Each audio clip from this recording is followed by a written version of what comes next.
Penampakan lokasi penganiayaan siswa SMP di Cilacap, 2 km dari sekolah di tengah perkebunan. Masyarakat akhir-akhir ini dihebohkan dengan kasus penganiayaan siswa yang terjadi di Cilacap. Dalam video yang beredar luas di masyarakat memperlihatkan aksi penganiayaan terjadi di sebuah bangunan terbuka dan sebuah lapangan bola voli. Namun beberapa masyarakat menganggap bahwa insiden itu terjadi di lingkungan sekolah. Terlebih dalam video nampak korban dan pelaku sama-sama mengenakan seragam biru kotak-kotak dan celana putih. Tribunbanyumas.com pada Kamis 28/9 kemarin berkesempatan menelusuri TKP penganiayaan siswa SMP di Cilacap. Rupanya insiden itu berlangsung di sebuah lapangan bola voli yang berada di tengah-tengah perkebunan milik warga. Bahkan perkebunan itu bisa dikatakan jauh dari permukiman penduduk. Sehingga sangat pantas apabila aksi penganiayaan yang dilakukan tersangka tidak diketahui sama sekali oleh masyarakat. Berlokasi di Pegunungan Cimanggu tepatnya di Desa Negara Jati. TKP berjarak kurang lebih 2 km dari SMP Negeri 2 Cimanggu tempat tersangka dan korban menuntut ilmu. Untuk mencapai TKP membutuhkan energi yang lebih karena lokasi berada di perbukitan dengan jalan menanjak dan sedikit rusak.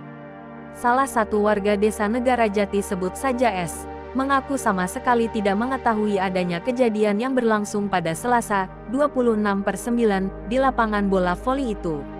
Dirinya bahkan baru mengetahui insiden penganiayaan dari tetangganya yang melihat dari sosial media.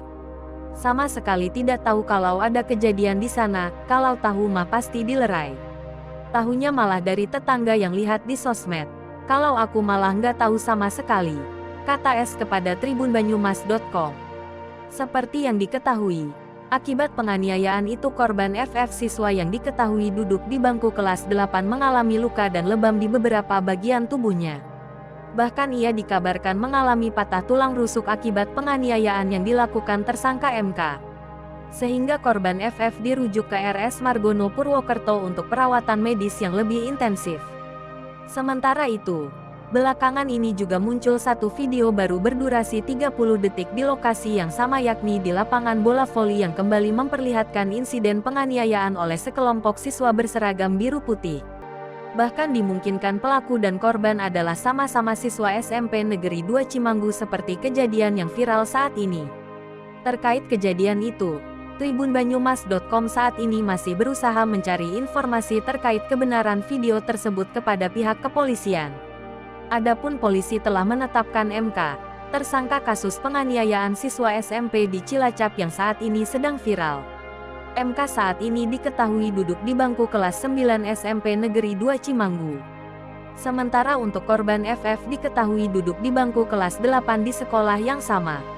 Sebelum satu sekolah dengan korban, rupanya tersangka MK ini memiliki hobi berpindah-pindah sekolah. Bahkan ia tercatat sudah 4 kali pindah sekolah. Hingga akhirnya saat ini dia berstatus sebagai pelajar di SMP Negeri 2 Cimanggu. Wakapolresta Cilacap AKBP Dr. Arif Fajar Satria menuturkan, sebelum masuk ke SMP Negeri 2 Cimanggu, MK pernah sekolah di SMP Negeri 4 Majenang. Namun ia dikeluarkan lantaran kasus perkelahian. Dikatakan Arif bahwa sebelum masuk SMP, tersangka MK juga sempat menimba ilmu agama di pondok pesantren yang ada di Tasikmalaya, Jawa Barat. Rupanya walaupun sudah dipindah ke sekolah lain, kelakuan MK tidak berubah. Di SMP Negeri 2 Cimanggu pun ia berbuat hal yang sama, bahkan bisa dikatakan lebih parah dari sebelumnya. Karena aksi sok jagoan yang dilakukan MK ini juga direkam oleh teman satu gengnya. Bahkan atas perbuatannya itu, korban FF saat ini menjalani perawatan medis di RS Margono Soekarjo karena mengalami patah tulang rusuk.